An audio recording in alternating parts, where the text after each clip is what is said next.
to protect our country? Do you believe in America? Well, have faith, because America will get strong again. America will rise again. Hello everyone, Aaron Teskey here. So today's video might be a little unpopular with, especially with conservatives or whatever. Unfortunately, I think liberals might like this video more. But we're going to talk about why are we not seeing a temporary hold on mortgages and rents, not just in states, throughout the nation, counties, whatever. Because here's my thing, all right? I'm not even speaking from me. I'm not even affected by this. I'm self-employed, working on starting a business, and my wife is an essential worker. So we're not even skipping a beat when it comes to our income, all right? The only thing that we're missing is our daycare because they're shut down. But what about those people, these people that are restaurant workers and minimum wage workers? We have our different views, conservatives and liberals, on what the pay wages should be for these jobs based on skill level, certain things like that.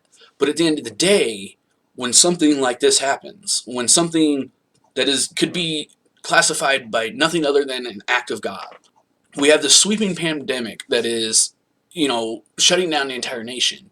And these people, some of these people have been out of work for 3 or 4 weeks already. And here in Colorado, restaurants and stuff aren't even opening back up until mid-May. So these people are expected to survive on minimum wage, which we all know you can survive on if you live within your means, but it can be difficult to save money if you're raising a family and so on. Depending on where you live, the cost of living isn't always so cheap, and sometimes, that's just a fact of life. I don't think they should get paid more, but when you have people that do live paycheck to paycheck, and there's a lot of millennials and Generation Z that are older Generation Z, that are 20, 21, 22, they don't know a fucking thing about budgeting or living within their means, so they live paycheck to paycheck too. Now, some of that's their own fault, but these people that legitimately, they pay their bills, they put food on the table, and they get by, they scrape by paycheck to paycheck, because they don't have the skill set to make a higher pay wage. Why should they be punished? They're hardworking Americans that go to work, they do their thing, and now this happens. Until this happened, they were paying their bills. They were taking care of business. So why are we not seeing some relief for these individuals? For people, that really have no control over their circumstances. This is not anything created by their own doing. Okay? I'll tell you right now, my wife makes decent money. We live in Colorado. It's freaking ridiculously expensive to live here. I mean, it literally might as well be California too at this point for the cost of living, all right? But if something like this was to happen to us, we'd be fucked. I mean, we have some money in the bank. We'd get by I think we could get by with all of our bills with what we have in the bank for about 2.5 months. That includes car payments, rent, grocery, electricity, and everything. And some of that's because my wife does make good money. And we're lucky because she does make good money. If we were minimum wage workers, we'd be totally screwed. So I just don't understand why we're not, as a nation, coming together as a society. Instead, liberals, especially in this situation, are using this as a broadcast to blast Trump and, what's wrong with the nation, and, they're talking crap about how, all those people you say shouldn't get a living wage, are now running the country. All right, actually, no, they're not. Yes. The grocery stores, actually, most grocery stores don't even start at minimum wage anymore. So, but yeah, some of those guys are lower paid workers, but what about all these skilled labor workers that are still out there? They're freaking welders, the mechanics, these people making $20, $25 an hour or more, depending on their job skill level and, where they are in the hierarchy. My brother-in-law is still working. He's a $100,000 a year worker, but he works for a plumber's union. So, that's an irrelevant argument. Why are we using this as yet another opportunity to divide the country, to divide the people? After 9/11, all this shit melted away temporarily, and we came together as a country, okay? Regardless of your personal views, you believe conspiracies, whatever, we still came together, united as one. Why are we not doing that here? What the hell happened to the country? Why are we using this as a political platform still? Why are we not concerned about the everlasting effect this can have on the economy? Now, the apocalyptic doomsday prophecy by the mainstream media is that we're heading towards a second depression. As of right now, That is horseshit. But if we do not lend aid to these people who have no fucking control over their current unfortunate circumstances, then that's what is going to happen. You're going to see a epic rise in homelessness because people don't have money to pay their fucking bills, and if landlords and mortgage companies are not giving any leniency, what's going to happen? Houses are going to get foreclosed on, people are going to get evicted, that sort of thing.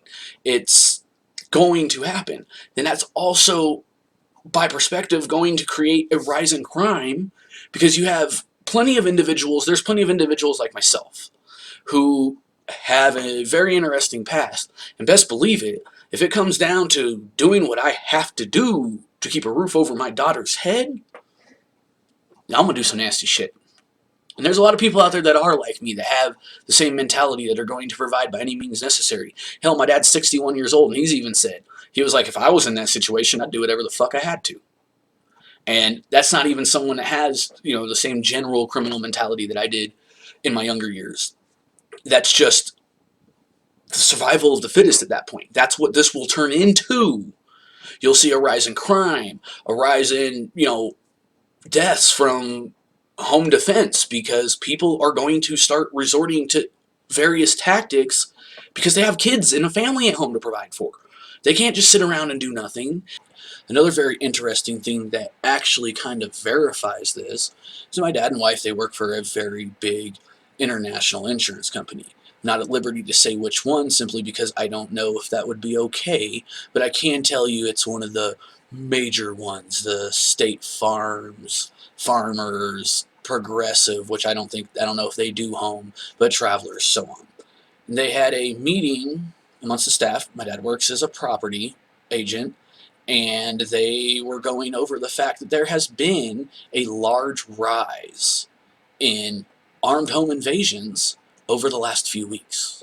And some people out there won't have this outlook, but that's where you'll start seeing tent cities pop up, just like you did in the Depression, because they're going to conglomerate together and take care of each other in these little areas, you know what I mean?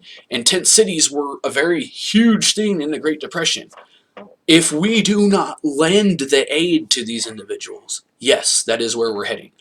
When that homelessness happens and the economy keeps tanking, crime rises, it'll just start creating a chain effect. And I'm just curious why we're not seeing this help. We see CEOs foregoing salaries to make sure employees can get paid, and things that are really showing some of the unity of this nation. And then here's the fucking banks and, landlords that are just like, nope, fuck you, pay me. How's that work? Why are we not taking care of ourselves as a society? That's what I don't understand. Where did this get lost? When did this become a political platform? When did we stop being teams? There was a time when America was like one giant family. We always had our disagreements. But when Pearl Harbor got bombed, that shit went away. When 9/11 happened, that shit went away. Why isn't it doing it now? That's what I'm wondering. That's what I think every one of you should ask yourselves too. I thank you, everybody. Have a great day.